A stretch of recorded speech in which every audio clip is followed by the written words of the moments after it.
Kasi mahirap kasi yung desisyon na to, Madi. Kasi ayoko nung mga estudyante ko ay walang nangyayari. Gusto ko yung mga katutubo na katulad mo makapagtapos. Ha? Kaya kita kinukuha. Ngayon, kapag nakikita ko kayo na nahihirapan, masakit sa akin yun.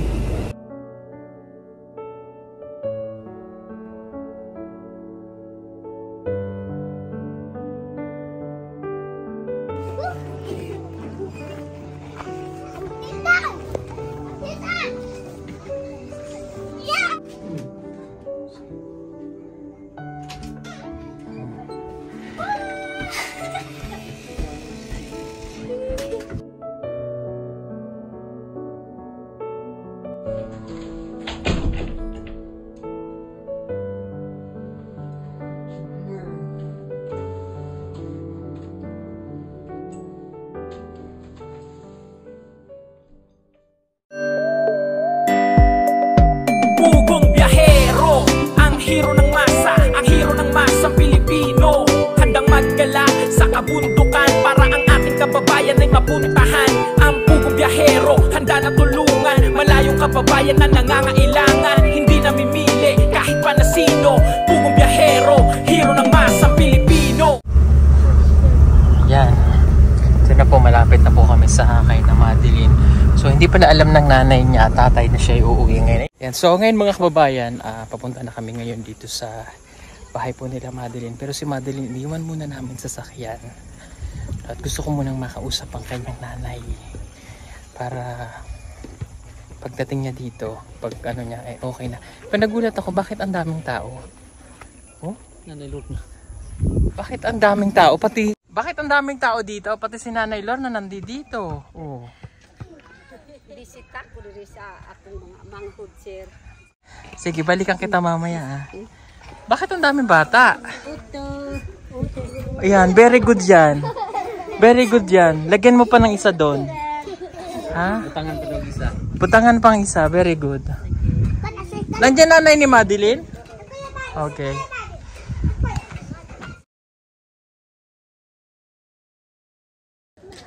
Ayo! Sige. Tanggalin ko lang yung tsinelas. Hapon, sir. Mayong hapon.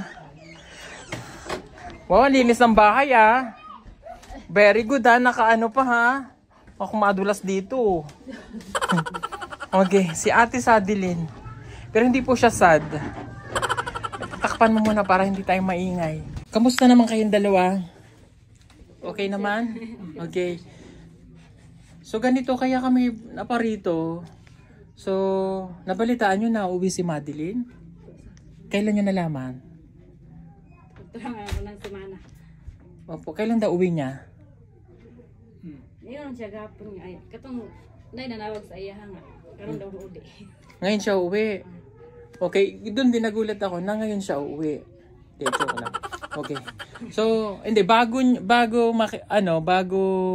natin pag-usapan yung pag-uwi ni Madeline. Okay, meron lang akong gustong sabihin sa inyo. At least maging fair din kami, no? Okay. Uuwi si Madeline dito sa inyo ngayon. Nasabi ba sa inyo na siya ay hindi na babalik? Kuan man siya sa kanang resulti siya sa amo Dili pa siya mo-eskwela pero pagkahuman siya mo-eskwela high school, balik na po siya dito nang college na daw siya. Mao ni ang istorya sa kuha. Yun ang story. Nababalik si Madeline doon kapag magka-college na. Okay. Ibig sabihin ay mayroon na po palang naikukwento si Madeline sa kanyang pamilya talaga na siya ay desidido ng umuwi at dito na magpapatuloy ng kanyang pag-aaral at babalik na lamang kapag kolehiyo na. Wala na siyang naibang kwento, wala na. Pero okay lang sa inyo na dito na siya mag-aaral? So ibig sabihin alam nyo na talaga na dito na siya mag-aaral? Mara man pati ang isulti sa kuha nga. Dili pa daw siya mo-eskwela. Okay. Mara man iyang isulti sa kuha. So kung dito na siya mag-aaral, so at least tanggap na rin ng parents niya, at least alam na pag dito po siya nag-aral, So, wala na siyang allowances. Yung gano'n. Kaya nyo? Kaya ba ng pamilya naman tulungan si Madeline? Ambot lang po na sir, nganong mamanayang desisyon. Wala po po nag-ingon siya, nga dili na siya ma-eskwela. Siya siguro nga ka-desisyon nga. Siya na ma-eskwela dira. Okay. Oh, ganito kasi yun. So, balik tayo ulit. Refresh natin yung utak natin. Okay? Bisaya mo. Naintindihan mo ba yung Tagalog ko? Naintindihan mo ka? Okay. Kaya namin, di ba, kinuha ko si Madeline, dinala doon. Sa pakiusap niya sa akin na doon na siya pag-aralin para madala doon sa Cavite. From the start, alam ni Madeline na magkaiba sila ng sponsor. Na Mylene at saka siya. So isang taon, di ba, pinag-aral siya dito. Continuous ang support.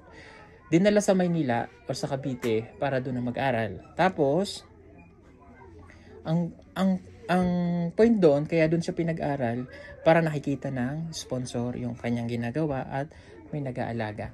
Ngayon, ang naging desisyon ni Madeline ay umuwi na dito. At hindi na siya babalik. Naambot lang po niya sir. So ngayon, pag bumalik po siya dito, ito yung mangyayari. Okay? Ang sponsor niya, bumitaw sa kanya. So, ibig sabihin, nag-stop. So, kung kahit dito siya mag-aral, wala na siyang matatanggap na allowance. Alam niyo kung bakit? Kasi si Madeline ay nagdesisyon na talaga siyang uuwi dito. Hindi na siya babalik para doon mag-aral. Kino-convince namin siya paulit-ulit na wag yun na maging desisyon mo. Marami kaming sa kanya, pagko-convince na wag. Kaya lang, siya na mismo yung nagdesisyon na uuwi na dito. Okay, ang isa pang rason niya ay kung hindi daw siya doon mag-aaral, talagang uuwi siya dito. Pero, kung doon daw siya mag-aaral, dapat nasa akin. So, gusto ko lang linawin sa inyo na mali yung ganong mindset. Na ang bata, kaya namin kinuha dito, mag-aral lamang. Kahit sinong sponsor ang magpa-aral sa kanya, pupunta lang siya. Hindi siya yung mamimili kung saan siya dapat. In the first place po, si Madeline ay una pa lang, iba na ang sponsor niya. Hindi ako, hindi sila sponsor ni Mylene. Magkaiba. Iba yung pinanggalingan ng sponsor niya at saka ng sponsor ni Mylene. So, ang pinupuin ko po dito, dapat si Madeline ay nag-focus lamang sa pag-aaral. Labanan yung pagkamingaw sa inyo, labanan yung lungkot, labanan niya basta yung hirap na pagdadaanan niya bilang isang scholar. Pero gusto ko lang linawin po na never siyang pinabayaan. Hindi siya pinabayaan ng sponsor, hindi siya tinratong katulong. Nagbuhay prinsesa siya. Hindi siya kung ano yung gusto niya binigay. Ang naging problema lang po ay si Madeline na mismo. So ngayon, kaya kayo bilang magulang, kayo yung kumausap sa anak nyo. Okay, ang unang mangyayari dito, uuwi siya dito siya mag-aaral. Yung allowances kinat na ng ating sponsor. Ibig sabihin wala na siyang matatanggap dahil sinukuan niya. Pangalawa, pag umuwi siya dito, yung hirap napapasanin niyo ulit kasi baon ni Madeline, grade 9 tama? Kayo ang magsusupport na.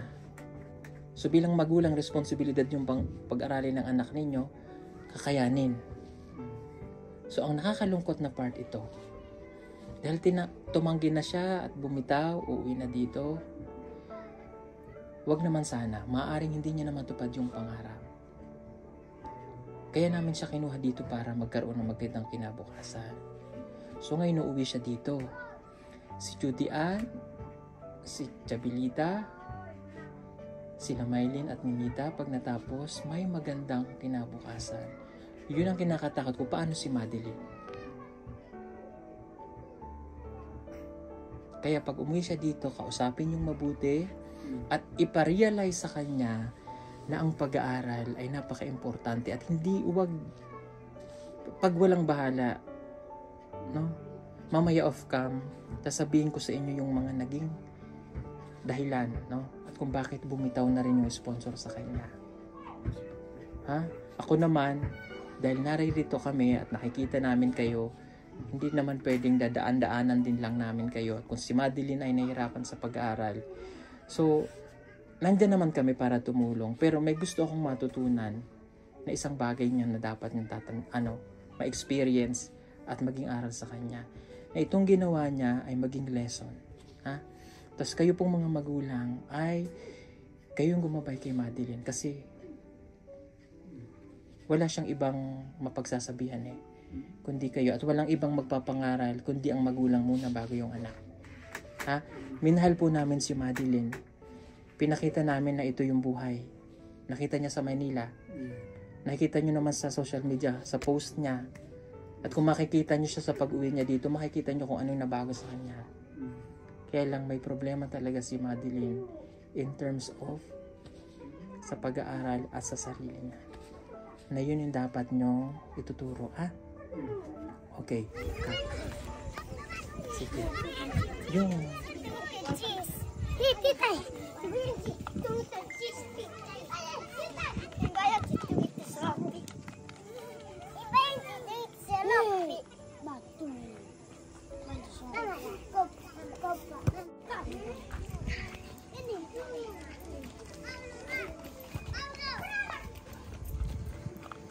Kahay.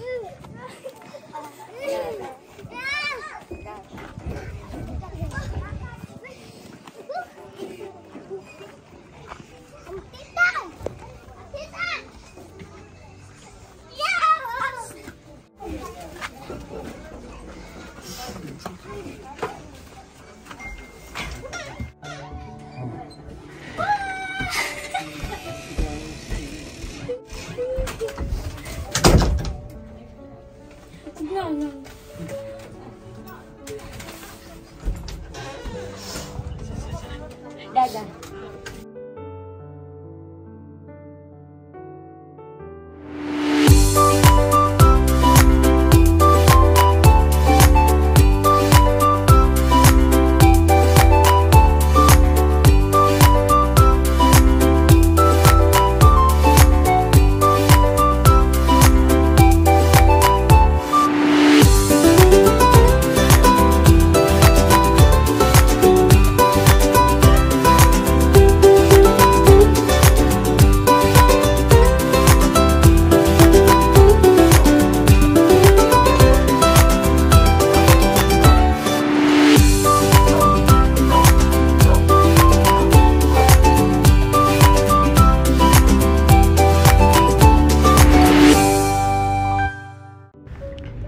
At nakita na ngang muli ng kanyang mga magulang si Madeline.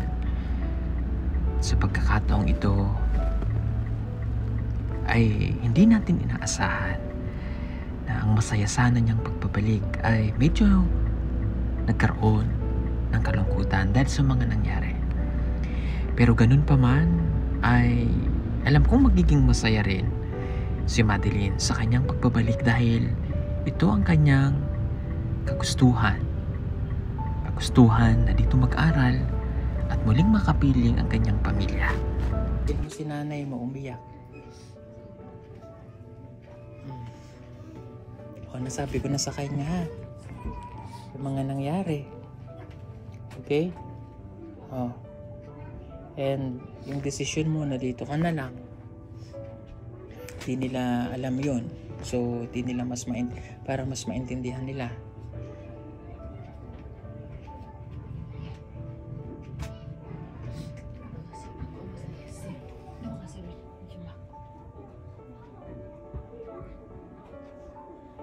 Nalulungkot ang nanay at tatay mo. Alam mo, sa halip na ang pag-uwi mo ay napakasaya lang nila. Hindi na sila naging masaya. Kasi yung desisyon mo na yan at yung mga ginawa mo.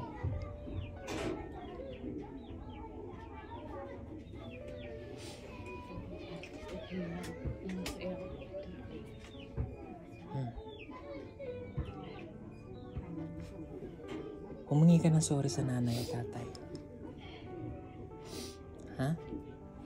Humingi ka ng tawad kasi sumuko ka.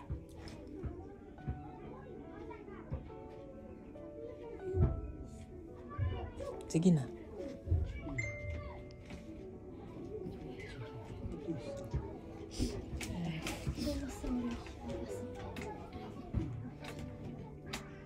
Pasaylo.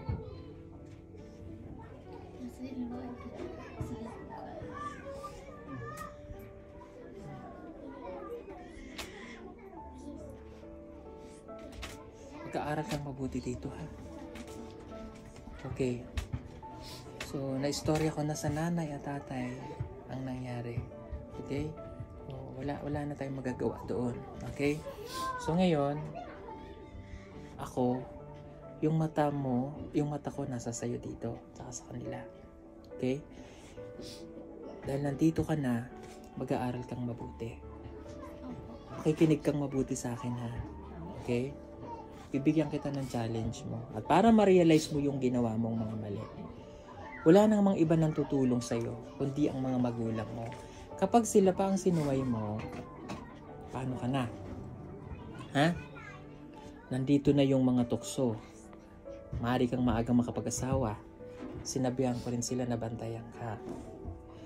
Yung pagbabarkada mo dito, bawal. Okay? Ngayon wala ka ng cellphone. O kung ano man yung mayroong ka dyan. Imo-monitor kita. Kasi mula ngayon, kahit wala ka na dun sa sponsor mo, ayoko naman na ikaw ay kumbaga wala ka nang marating sa buhay. Nakita mo yung mga silingan mo, tama ba? Mga silingan mo, mga kapitbahay mo, si Judy Ann, si Chabelita, may mga natatanggap, may allowances. So hindi namin matitiis na ikaw ay pabayaan. Kahit paano tutulungan pa rin kita na dito ka mag-aral. Pero, papatunayan mo sa akin na ikaw ay nagbago na. Ha? Imo-monitor ko ang grade mo. Ha? Lahat, imo-monitor ko. Ha? Kasi nakakaawa ang tatay at nanay mo. At saka yung mga kamag-anak mo na umasa sa'yo, na darating ka dito, na masaya lang, at mayroong kang kinabukasan. Paano ngayon? Di wala. Wala silang sayang nararamdaman. Siguro masaya pa rin kasi nakita ka nila. Oh. Ha?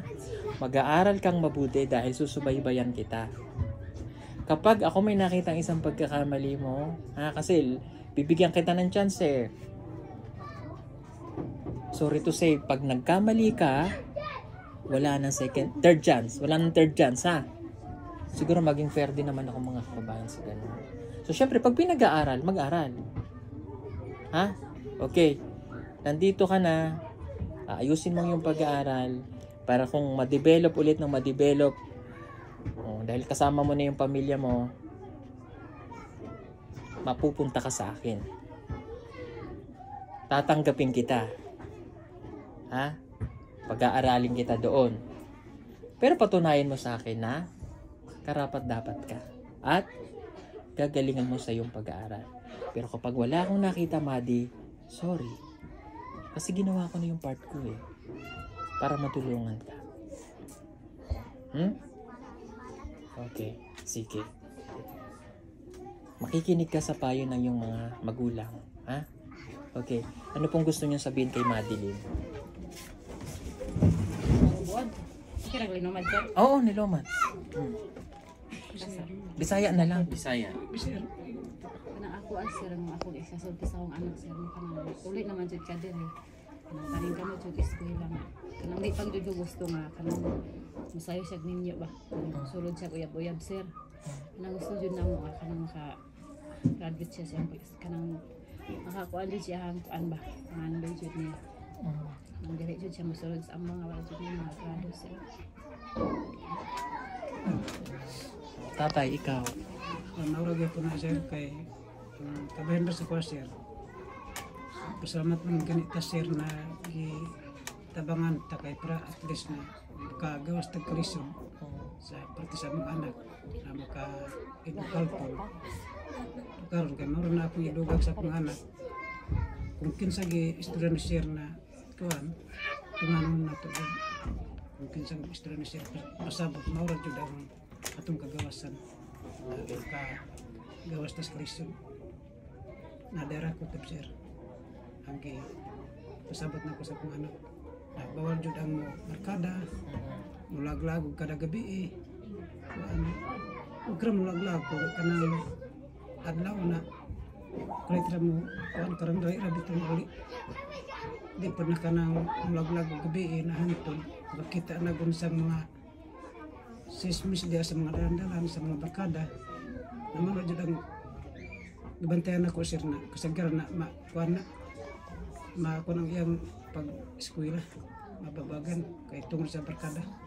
Tama yun, ha? Okay? So, alalahanin mo yung sinabi ko, ha? This is your last chance. Malinaw, ha? Madi? Okay.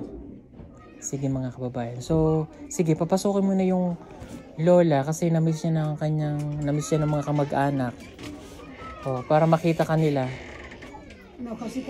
Oh. Lola. Hindi na ito. Oh, mga kapatid mo. Asan yung mga kapatid?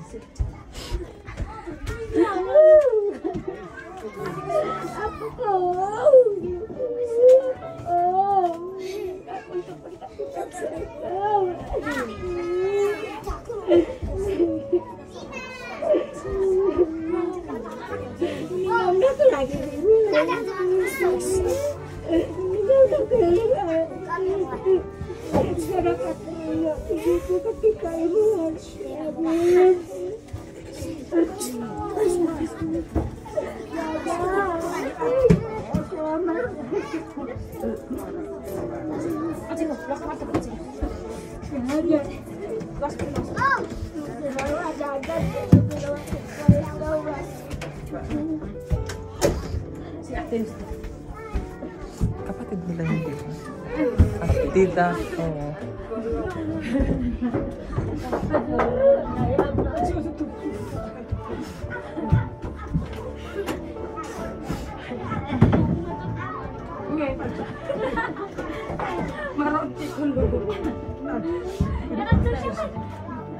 Oh, lapit ka kay ate. Lapit na. Dali, abo. Di mo namingaw si ate? Naula? Asan to isang kapatid mo, yung ate? Yung isa pa?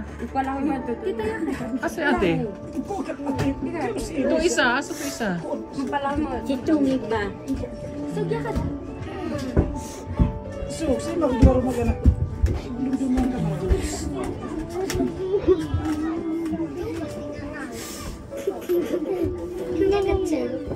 Nanay po ni Miley.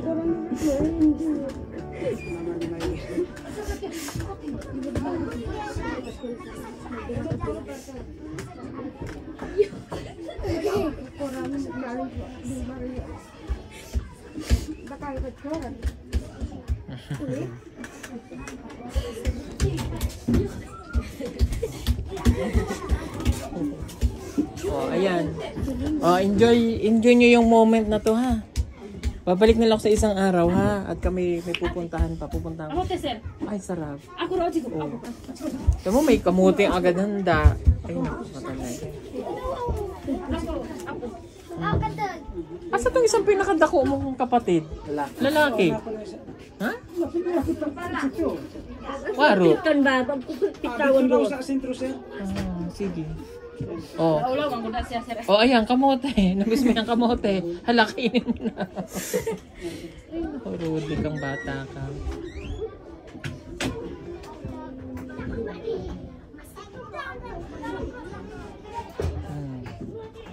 Si Lola, oh. Yan po ang kanyang Lola. Ayakoon. Wala pa sa sila.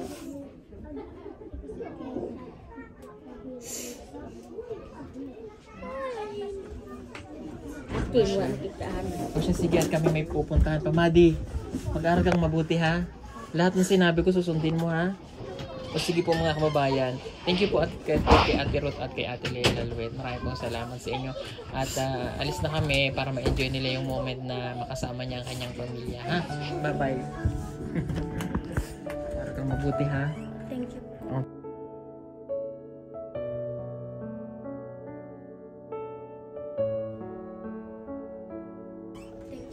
thank you. Sige. Mag-enjoy kayo nakasama ang kanyang pamilya. No? Mahaba pa ulit yung pagsasamahan kanila. Salamat po. At para maging malinaw lang po sa lahat mga kababayan. So habang nandito si Madeline, ako po muna yung magpo-provide ng kanyang mga allowance hanggang mapatunayan niya ulit na okay na siya. Tsaka ako po ulit siya dadalhin doon sa amin. Pero siguro fair naman po yun, no? At para makita lang natin na talagang may pagbabago sa kanyang ginagawa. So kung halimbawa walang magbago sa kanya, so wala po talaga tayong magagawa. And tulad ng sinabi ko po, hindi namin siya pwedeng pabayaan dahil mahirap nga po na makita natin na yung mga kasamahan niya ay nagpupursige sa pag-aaral at may mararating. Tapos ganito na yung nangyari sa kanya, itataon pa natin. So bilang isang tatay nila at tumatayo na kanilang pangalawang mga magulang, ay itatama natin yung pagkakamali at susuportahan pa rin po natin sila. Maraming salamat po sa inyong lahat. God bless, and don't forget to like and share ng video, at huwag kalimutang mag-subscribe sa aking YouTube channel at i-follow ang aking Facebook page account na may 1.8 million followers at yung isa na may 93,000 followers. Maraming pong salamat. God bless. Bye bye.